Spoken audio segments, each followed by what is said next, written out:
So good afternoon. I'm Jess from BFI Network, here again on our 11th BFI Network Live webinar so far. I can't believe we've done so many in just like a few weeks. We've 3 more webinars lined up next week. And as usual, you can find all the details about these online on our network website, and you can find the links there to register for them. As you know, we're going to be recording all of these sessions so that people can catch up with them at a later date.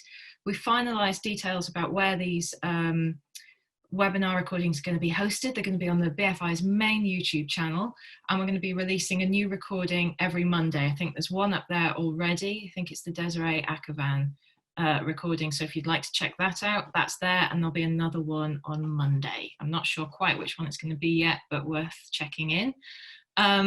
If you haven't joined us for one of these events before, I'll point out a few things that might help to make the experience a bit more interactive. There's a Q&A box where you can type in any questions that you have for Roma and Gary, and they can take those questions there. Just to point out that we do sadly get loads and, well, not sadly, we greatly get loads of amazing questions, but sadly we can't answer them all the time because we just don't have the time. There's also a chat function. I'm going to be in there chatting to you. You know, that's just there for you to ask any questions. If there's any links or anything that come up as part of the conversation, I can pop them in there for you to have a look at. Do engage with the chat. Just one thing probably to note in there is there's change the settings to all panelists and attendees, and that means that everybody in there can see it rather than just the panelists. Makes it a bit more fun. So today our webinar is going to be hosted by Roma Yagnik. Roma composes for film, television, animation and theatre. Her diverse client list includes the BFI network directors Benjamin B and Damon Britton, plus Sky, BBC, Hulu, Fox Digital and National Geographic, to name but a few. And Roma's going to be chatting today to Gary Yershon. Gary's composing career spans over 40 years, encompassing scores for the UK's leading theatre companies, West End and Broadway productions, radio, television, film, dance and concert hall. He's an associate artist of the Old Vic and the Royal Shakespeare Company, and is an Oscar, Ivan Novello, European Film Award and Drama Desk nominee. Gary also teaches and writes about music. So I'm going to disappear now into the Zoom background, into my bedroom, and hand over to Roma, who is going to be your host for today. So I will just mute myself and stop my video. Hi Roma, how are you?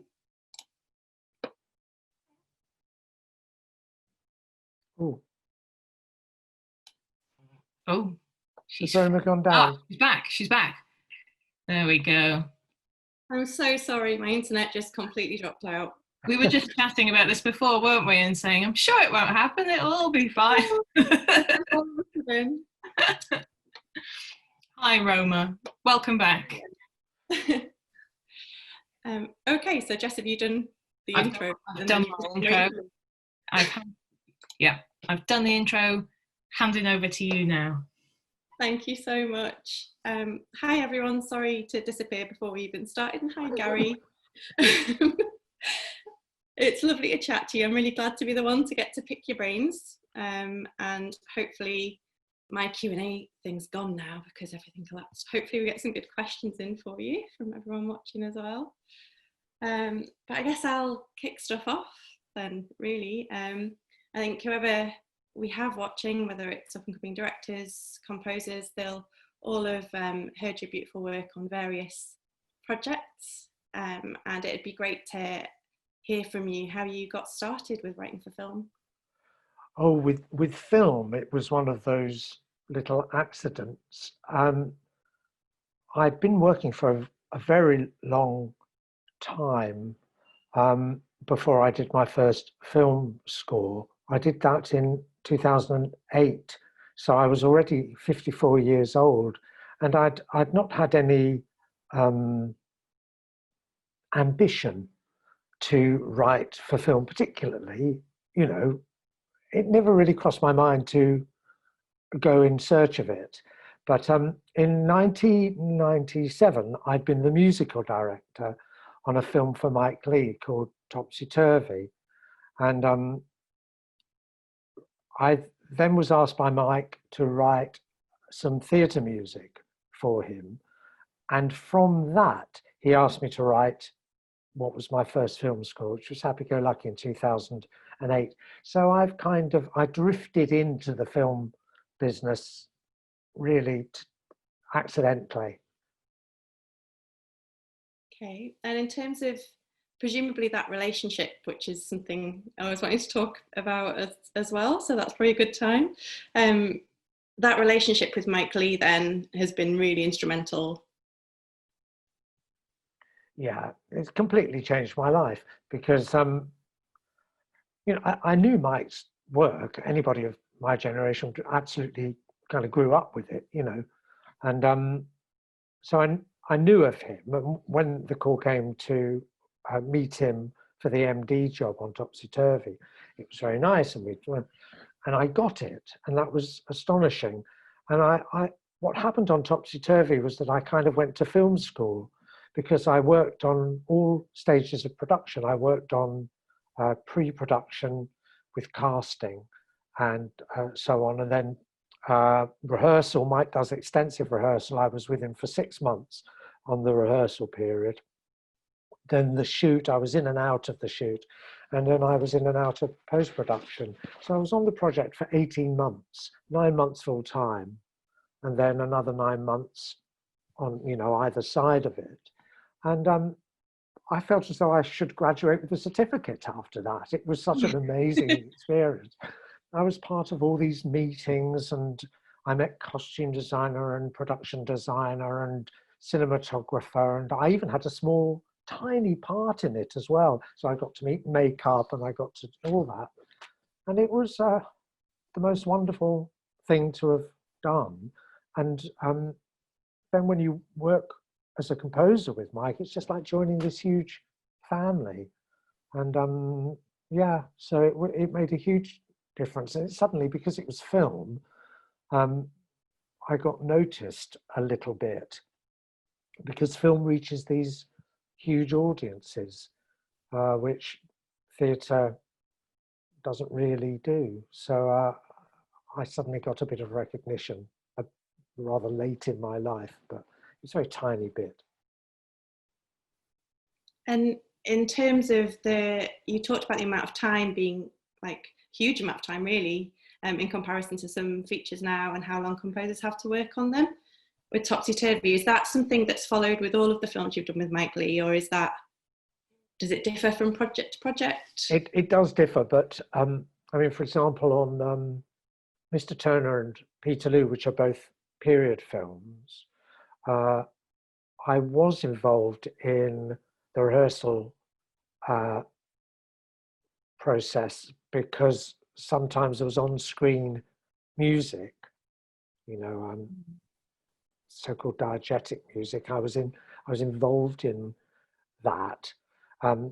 Things like working with the production departments on hiring period musical instruments and all that kind of stuff, and working with actors, rehearsing with them on songs, and should that have been necessary. And so yeah, I can be quite, but on contemporary films like Happy Go Lucky and Another Year, it was just like a normal job. You know, I came in after the first assembly had been put together, and we started talking then, so that was quite late, as usual. Yeah, that's a bit more how I suppose kind of most composers are used to working. And do you have a preference on that? Is there? No, I mean, the stuff, the diegetic stuff that I was rehearsing with the actors, it had none of it had any bearing on the scores to the films. They operated in a completely different way. So it was like a different part of my brain, really. It was being involved with the actors is much more like being in the theatre, really. Whereas working post-production on a film, where it's just the director and the editor and the producer, that's very different from my background, which is theatre. So I don't really have a preference. It's more unusual. Doing your usual job is more unusual for me.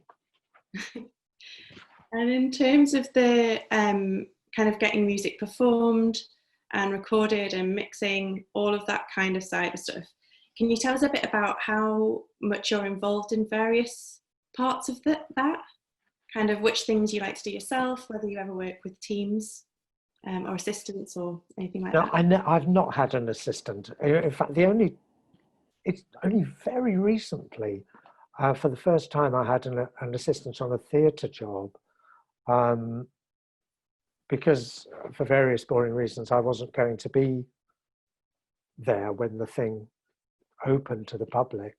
So I had somebody by my side who was going to take it through to that final process. But I never have assistants normally because the projects are really not that big. I can handle everything by myself. So I like the business side of it. I like booking the studio, and I like sort of working with the recording engineers and everybody to create. I suppose everybody does that. I do get heavily involved, and I orchestrate my own stuff. I don't see that as a separate process at all. It's all part of the composing. Whereas I think if you're working on a big studio project or something large, where you just haven't got the time to do all those jobs, you do work with teams. Of course, you need to work with teams, even if you can do the jobs technically yourself. And I just don't need to do it. So I'm a bit of a control freak, and I've grown used to doing everything myself, really. So with the films that you've done so far, have you been required to make really detailed mock-ups before you record with orchestras and things like that? No. So you're not someone who sits at your door for like days and days, getting everything sounding as real as possible? And no, I mean, I do like to give the director a kind of an idea, but I suppose it's because I tend to work with real musicians and acoustic instruments. I tend to, not exclusively, but I tend to. Really, I'm always going to say to a director, well, it's not going to sound like this. It'll sound something like this. And I just don't want to put my energy and effort into making replicas of things that are going to sound real. I mean, I have auditioned instruments for Mike. When we were doing Mr. Turner, I invited a saxophone trio in so he could hear what I was after. nice. Because what I was after was not going to be possible on a mock-up. It just wasn't. The subtlety of the attack that I was asking from the saxophone players, and also there's an element of what the musician brings. I couldn't really anticipate what the players were going to bring to certain things, and they bring their unique contribution. And how can you pretend that you've emulated that on a mock-up? It's just not going to happen. But I completely recognize that for 90% of my colleagues, that's what they have to do. I've been very spoiled. I think it's just always a difficult balance, I suppose, isn't it? To know how much you can expect people to use their imagination. Kind of, it's so hard to know whether what you've got in your head when you're listening to something that you've kind of mocked up is what the director's hearing. So I like your idea of getting the instrumentalists in. Yeah, I mean, it certainly paid off in terms of my films with Mike, because certainly Mr. Turner, I was doing something, it's not massively unusual, but the timbres were a bit odd. And unless he could hear them in the room, nothing I was going to do was going to be able to prepare him for it. And it does seem unfair to do what they used to do in the 30s and 40s, which is just say, it's going to sound like this, plonk it all out on the piano. And then when everybody goes to the recording studio, it's a bit of a surprise for them. I remember reading about Hitchcock constantly being sort of shocked at what he actually gets to hear. And he's kind of, once it's recorded and put to the film, they kind of generally put up with it. And that became increasingly less so through the 50s and 60s. And now they'll fire you just like that. Unfortunately.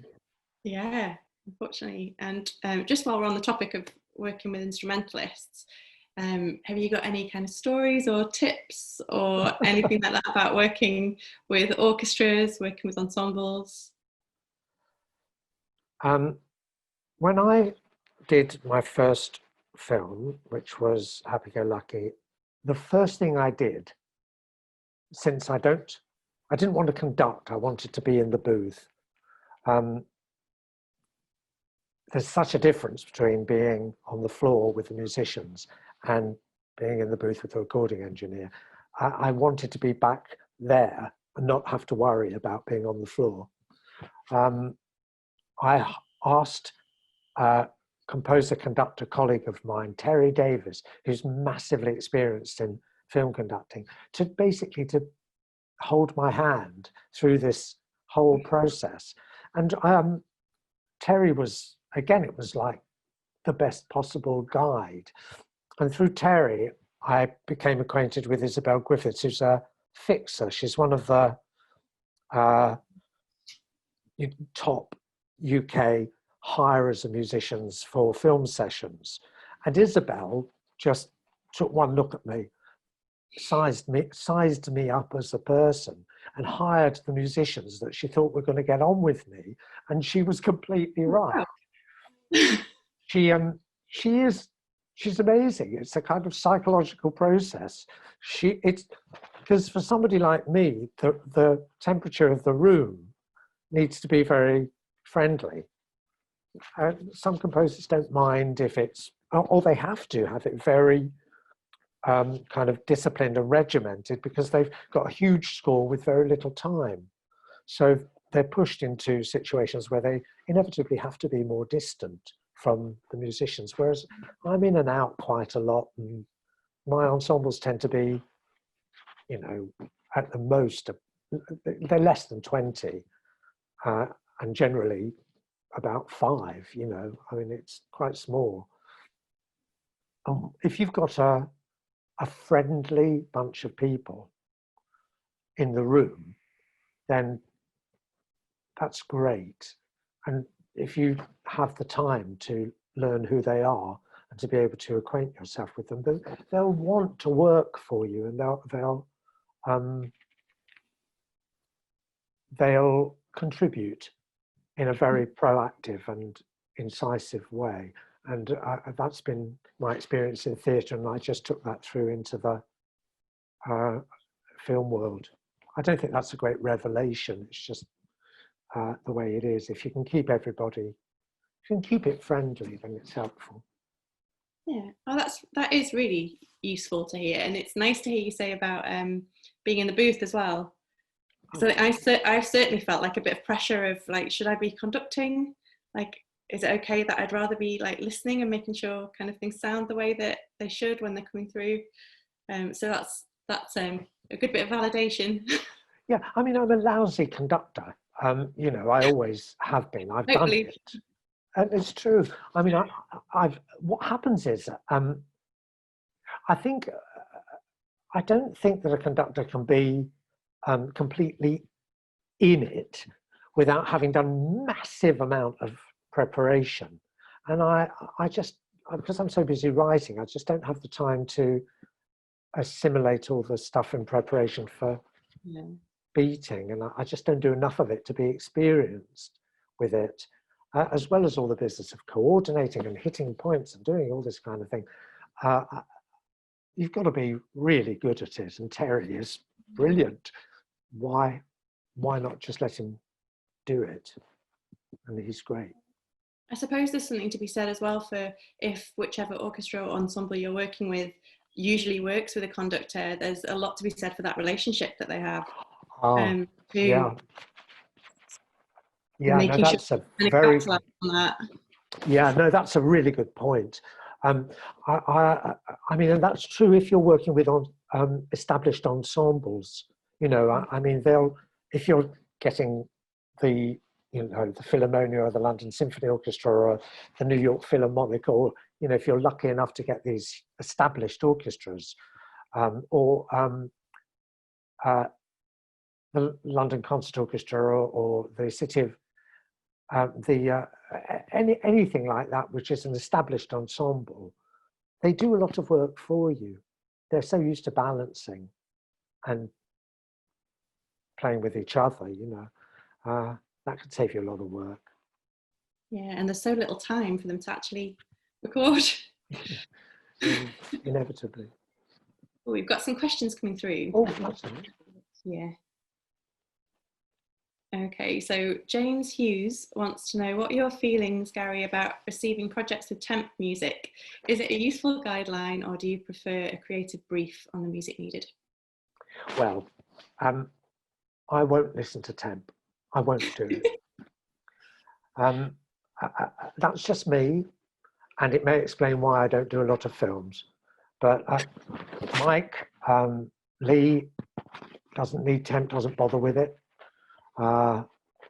His editor of the two that I've worked with, John Gregory, if he puts temp music in place, then I don't hear it. I don't know whether he needs it to cut to. He may do, he may not. Jim Clark is who might work with on Happy Go Lucky. Jim did use temp, but I never heard it, and it wasn't played to me, and I wouldn't have listened to it. I don't see the point of hiring a composer only to have it said, I want it like this. I have colleagues who say, oh, well, it gives you a place to start. And I think, well, it may give them a place to start. I'm just not interested in it. I'd rather start with a blank page. However, I'd make a distinction between temp music, which is tied to images, and reference, which is just music. Yeah. If a director says, or any colleague says, do you think this might be useful? And you play it and it's not with images. So you're not, because your work is so much tied as a composer it's in the dialogue between what you're doing and the image. It can have a very negative effect running temp music because it's music tied to an image, especially when it comes to cuts and hit points of various kinds. Whereas if you're listening to reference and you're just listening and somebody says, this is a useful sound world, then that's a different ball game, really, because it's not tied. And its references are so useful in terms of establishing the language that you're going to use and making sure that you're on the same page, I guess. But I'm wondering if that's come from theatre, Just because I'm in theatre as well, and you do references, but you wouldn't ever have like a temp, would you? No, though curiously, when I started in the theatre, I was generally left alone to just get on with things. And over the years, reference has become more and more prevalent in what I was at the start, And yeah, maybe it does come from theatre. I mean, I'll listen to anything, but my immediate reaction to anything is, even an idea I have myself is, what's the opposite of this? That's generally the way I work. So if somebody says, here's a bit of Rihanna or something, I'll go away from that completely to try and spread out before myself the range of possible musical solutions to the project in hand. So in a way, reference is, it's fine, but for me, I find myself ranging away from it very, very quickly. I don't know whether any of that's answered James's question. I hope so. Yeah, so James, no temp music, references, but do the opposite. That's about it. Yeah, and don't blame me if it all goes wrong. Yeah. Okay. Okay, so this one's about connections. So I'm really sorry if this is the wrong pronunciation. Cheyenne Maulud. Any advice for someone aspiring to be a film composer but lacking connections to the industry? Oh, this is a very tricky question.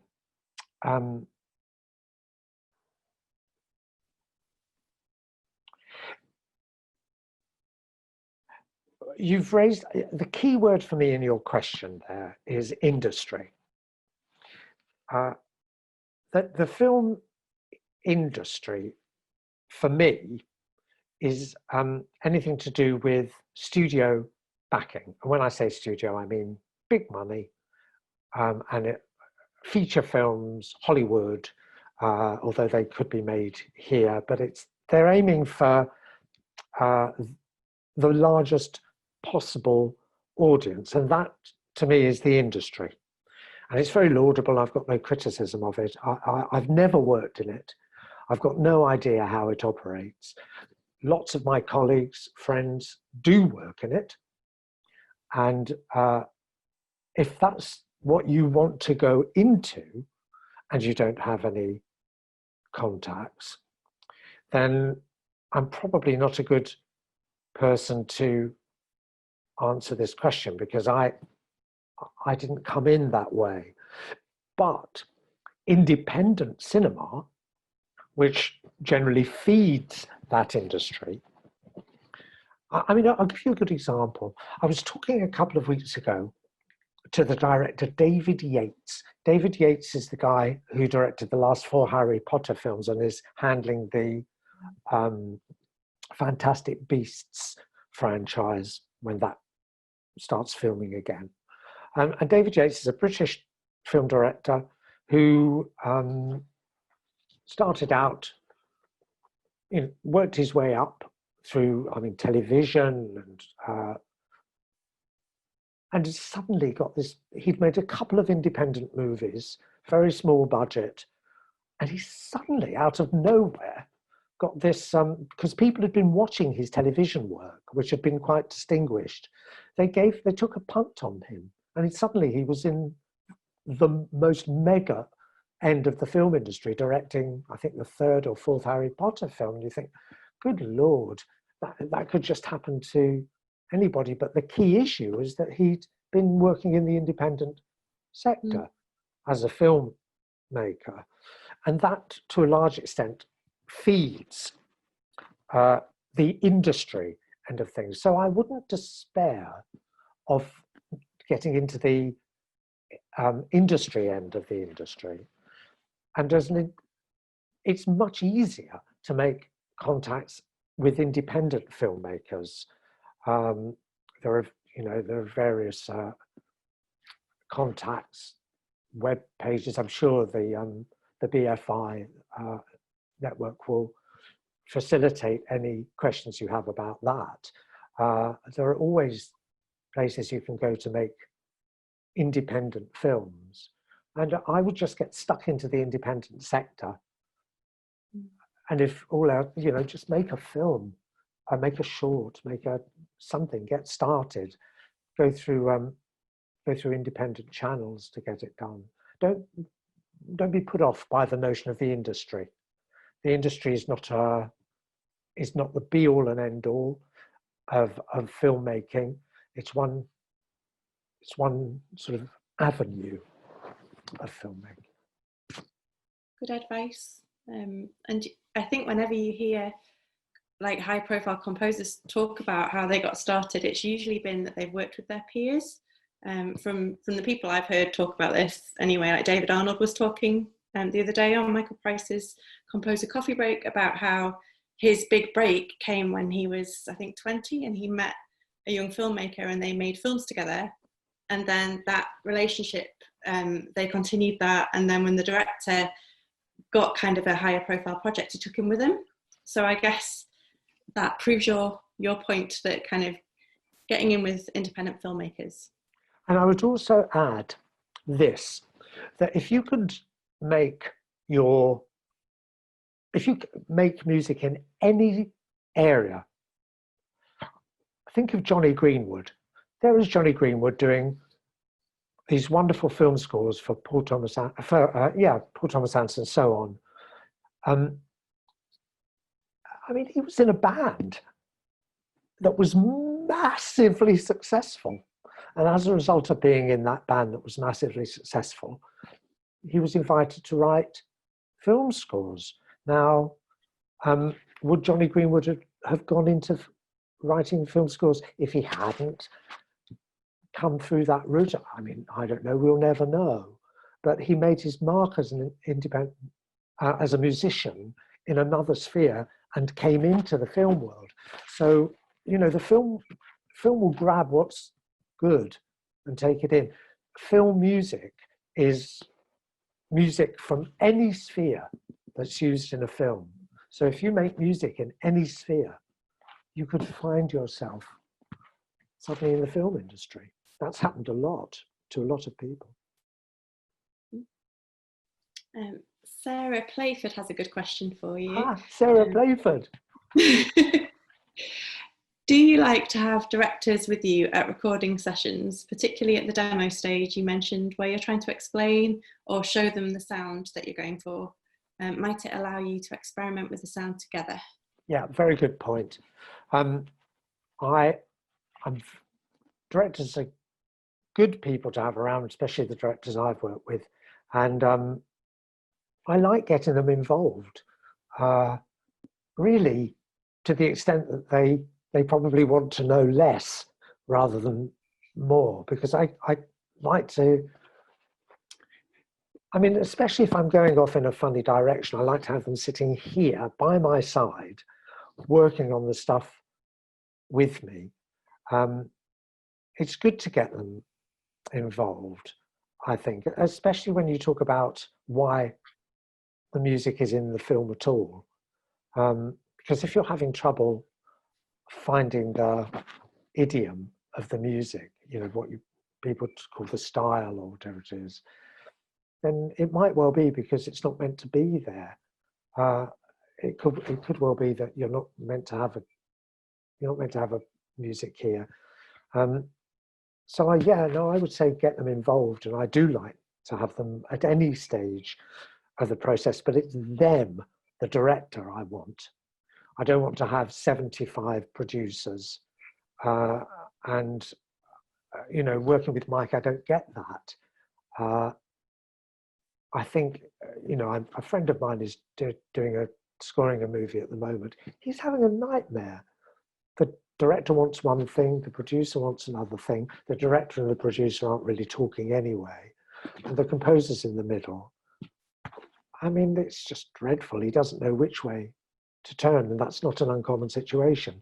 The director is who you need to have your dialogue with, not anybody else. Yeah, that's not good for the film, is it? Okay, so we've got more of a lifestyle kind of question from Hayat Salim. I know you pursue other sides of music, performance from time to time. How do you go about that? Do you do bits and pieces of different disciplines every day, or just do concentrated days of this and concentrated days of something else based on the upcoming project? To stay away from composition for a while is okay, but staying away from instruments, voice, for example, needs time to refresh every time. Yes, I mean, I certainly believe in keeping your musical life as varied as possible, and indeed your general life as varied as possible. I mean, I'm not one of these, I'm not a workaholic, and I'm very happy with the gaps between films. And in that time, I generally refresh myself in various ways by researching. And now lots of young composers, I get a lot of new life from young composers who send me work that they've listened to or their own work. And there's so much going on. It's you just keep refreshing. And instrumental skills, I've just written a little piece for solo flute, and that's what I trained. I trained as a flautist. And I got my flute out just to check that certain things were playable. And I couldn't play them. I knew that because I'm slightly arthritic and my embouchure's shot to pieces. And I haven't taken the flute up from one year to the next. I'm surprised I've still got it. But it's something, you know, you dip into. I just dip in every now and then. The one thing that I think I have always tried to keep on the alert for is compositional technique. I will try and challenge myself to do something in the realm of technique, whether it's writing for an instrument that I haven't written before, or listening to a composer or a style of music that I've never listened to before, just so I can broaden my horizons a little bit. I think it's easy, especially when you get old, to just sit on your bottom and not experiment or reach out. I don't know whether that answers Hyatt's question, but that's it. I think so. We've got a couple of questions about musical voice in here, so let's move on to that. So Marty Haley, in terms of establishing your musical voice in film composition, have you always had a particular palette you prefer to work from? You mentioned small ensemble before. Have you been challenged by a director to work outside your comfort zone sonically? That's a very, very interesting question. I don't think, if you went to my website and you listened to the stuff that's on there, I would hope that you couldn't tell it was all one person. I like the idea that I started out as an actor, and I'd like to feel that I could play different characters. And the music, certainly when it's applied to image, is also something of a character. And I try and adapt to the project in hand, and I suppose that's been my theatre background. Directors have, throughout my working life, challenged me, whether they meant to or not. I've been asked to do things. I did a production of Julius Caesar where I found myself creating heavy metal. You know, we got a band together, and I kind of did stuff with the band, and we did it in the show. And it's not an idiom I knew anything about at all. Not what I was expecting you to say, I'll be honest. But that's what you get asked to do, you know. Oh, well, in fact, I think it might have been, I can't claim to this, but I think it might have been my suggestion, because Julius Caesar's full of battles, or towards the latter end of it. And rather than stage sort of terrible battle scenes with people holding up spears and things, the director wanted it to be incredibly dynamic with lots of action on the stage. And it was a very contemporary setting. And I think I must have, somehow the idea of heavy metal music came up. And it was just wonderful, you know, the noise, the physical stuff of being there. Anyway, that's slightly by the by. To answer the question, I mean, it was a challenge because I'd not had any background in it, but I became very expert in it after, you know, I was able to have sensible conversations with my brother-in-law, who knows a good deal about it, and I learned a lot from him about it, and it was interesting. So I like being pushed out of it, but I don't have a voice, I think. And for some people, it's a bad thing to not have a voice or to have not found your voice. For me, I don't see it as a weakness at all. I see it as a strength. The thing that I think I do is to collaborate in a particular kind of way. And if you like, that's my voice, the way that I collaborate with people. And the actual music that I write, I mean, that could be anything. And it would be a real limitation if all I could write was, orchestral romantic music from the latter part of the 19th century. It's just not very interesting, really.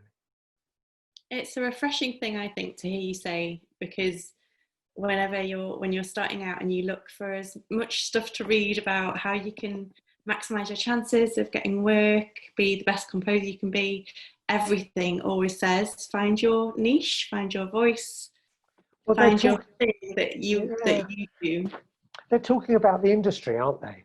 They're talking about how you make yourself be sellable to the market, kind of, the gatekeepers who are going to hire you. I completely understand that. It's not a bad thing. And but that's, if you're a creative person, that's one aspect of your creative life. And it may well be. I do know people who are very devoted to following particular stylistic paths, and they do have a voice. And I'm not disrespecting them in any way for having chosen that. That just hasn't been my route. Yeah, and I like what you say as well about collaborating if you're in an area that's outside of your comfort zone, kind of not being afraid to collaborate with people who that is their comfort zone, and that it doesn't kind of weaken you in any way, it strengthens you to do that. Yes, I mean, it's a slight contradiction to what I said about being a control freak in areas of orchestration, for example. But I mean, you can't know everything about everything. And when I started in the theatre, I would always defer in matters of recording to sound designers because I knew nothing. I mean, this was in the days of, Tascam machines and reel tape and so on. And then when we started to go digital, I knew nothing about it because I'd come from a completely analog world. And I deferred constantly to my sound designer colleagues. And in the end, I knew enough to be able to do sound design myself. But I still don't feel that's a strength in me. So I would always defer and collaborate. And Christopher Maudsley was a particular fan of your Peterloo work, the folk series, and the Windermere Children. Where you were a consultant, I think.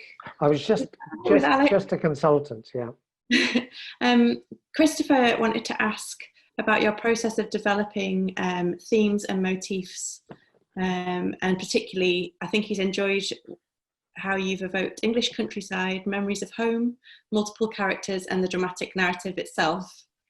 So I guess all of the different layers of the score. Oh gosh, thank you very much for those nice things. Oh dear, this is a very tricky thing because I never set out to do any of that.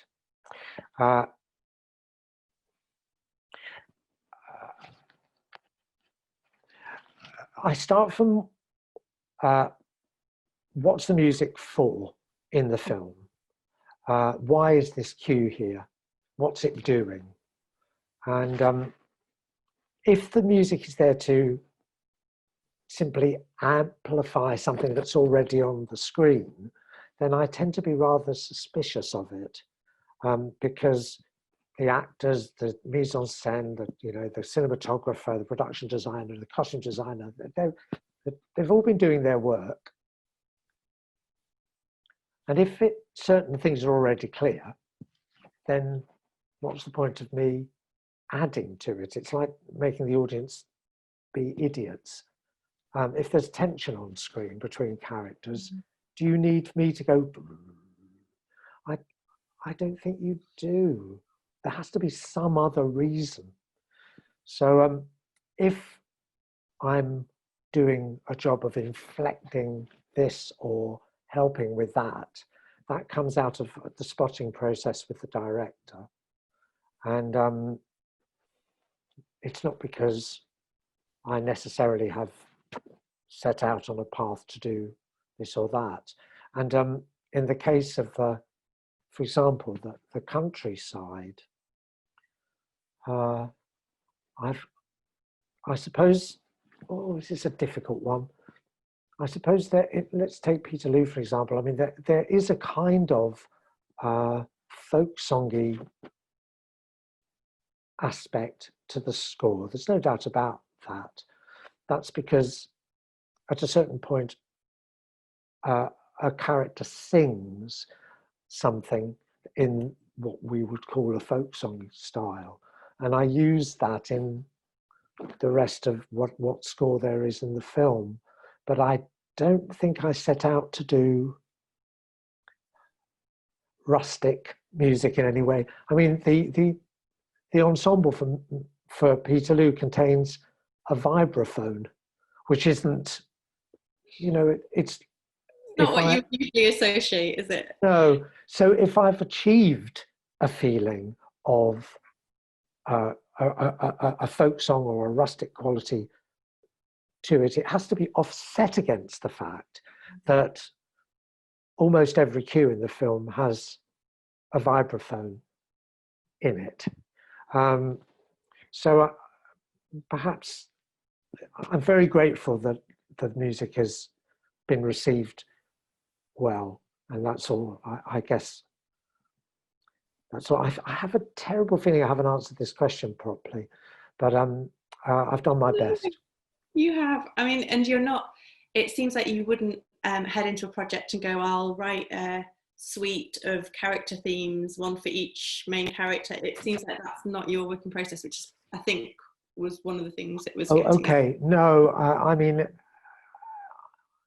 no, I just wouldn't be interested in doing it, really. It seems very instinctive the way that you work. Very. Yeah, I think that's right. Yep. Yeah, there's not like a pattern that you follow and kind of go, "Oh, I'll do this bit and then this bit," which is nice. Yeah, I mean, I haven't got a clue what's going to happen. I just kind of start. I once got asked about, you know, how do you feel about being in the room with a blank sheet of paper? And I don't want to be in the room with a blank sheet of paper. I want to start, and I could start directly into a door. I could start on manuscript. I could start doodling. And they would all be, I could start on the keyboard. I very rarely do. I could start on the flute. I could start singing. There are so many ways in to doing what one does. And I don't rule any of them out on any project. So if, in a way, I suppose the only thing that I might do in it common is that if you imagine I'm sort of in a gigantic bath of possibilities, and I very slowly let the water out. And the stuff that I'm left with is the stuff that's in the film. That's a lovely way of describing it. That's oh, nice good. We've managed to get through most of this without talking about the current situation. It feels like before we run out of time, just want to ask you really kind of how you're doing, how you're dealing with it, how you're occupying your time, and also what you think is going to change moving forward. Well, in terms of the job. Yeah, no, of course. I mean, I've been all right because I've got the resource to compose. Two projects that I was going to do just fell away. A dance piece which was in San Francisco, in Los Angeles, and a play here in London. They just disappeared overnight, and I don't know whether they'll come back or not. Mike was I was just beginning to cast a new film. Who knows what's happening to that? Because nobody knows what's happening to the film industry in general right now, although New Zealand, Czech Republic, Iceland, they've all started filming again. Netflix has started filming. I think it's difficult to know how we can go back to large-scale scenes or anything like that, and more for our benefit, how do we go back to large studio sessions with huge groups of musicians in them? I have a friend who is the manager of one of the London orchestras. They're not looking to get back to concert work until well into next year. So who knows what the situation will be. But I've been sitting at home just blithely ignoring it all and just making little bits of marks on paper and making music. Good stuff. And what about you, Roma? Oh, yeah, I've been working as well. I've been lucky to have some projects to work on, and home studio, so wasn't really traveling anywhere to work anyway, unless I was working on theatre. So I've been doing all right so far. Kind of waiting for the knock-on effect, I guess, of post-production. Kind of is probably a bit behind, isn't it? So because there's not been so much production going on, I'm kind of waiting for the gap, I suppose. But yeah, we can still keep writing. And I know we had a brief chat the other day about Zoom, didn't we? Yeah, I mean, there's all all kinds of interesting stuff going on Zoom. The difficulty with it is there's a really good article, if anybody's interested in this, there's a good article by Walter Murch, the legendary sound and film editor, in The Guardian. It's on The Guardian online, about why we need communal entertainment. It's a very well argued and very sensible article, and I would urge everybody to read it. Walter is a very wise person, and he's addressing the current situation and our fears for how we get back to it. He's addressing that head on. I think that's really good. Great stuff. I'm going to have another look through the questions because we've got 5 minutes left. Oh, good. Oh, I suspect I might know the answer to this one.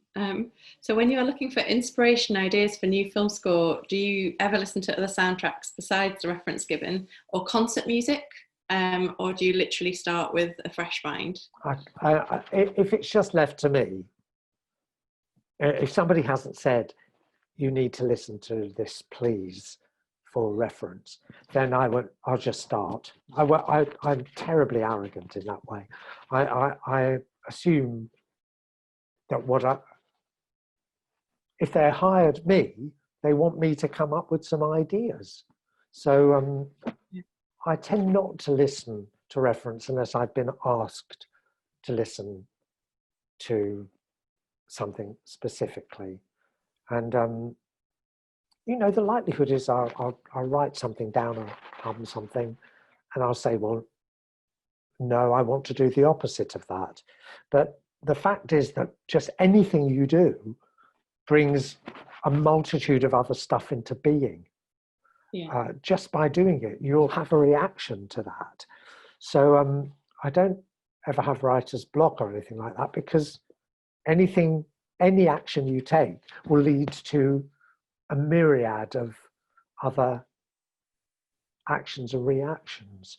So left to myself, I would just start and not listen to anything, which I think is consistent with some of the other things I've said.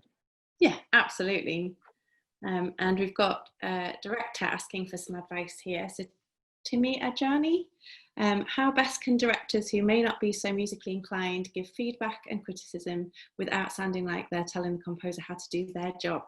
Yes, this is a really germane, basic, valuable question. I mean, music is tricky because by its very nature, it's irrational. It works on the bits of you that language doesn't reach. So talking about this thing that bypasses language and goes straight to the emotions is quite a difficult, well, it's an impossible thing to do. And you have to keep trying to find some kind of way of communicating about it, which goes beyond the subjective, because my idea of sad, with all the pieces of music I know, may be different to your idea of sad with all the pieces of music you know. You know, your references may be so completely different to mine. How can we come together to agree on what sad for the movie is? You know, very difficult. So I try to avoid these emotional words and talk primarily about function and about what the aim of the music is here to get us to point A to point B. And I won't bore you with the details, but I have a view about the function of music in film and in theatre, and why it's there and what it can do and what it can help you to do.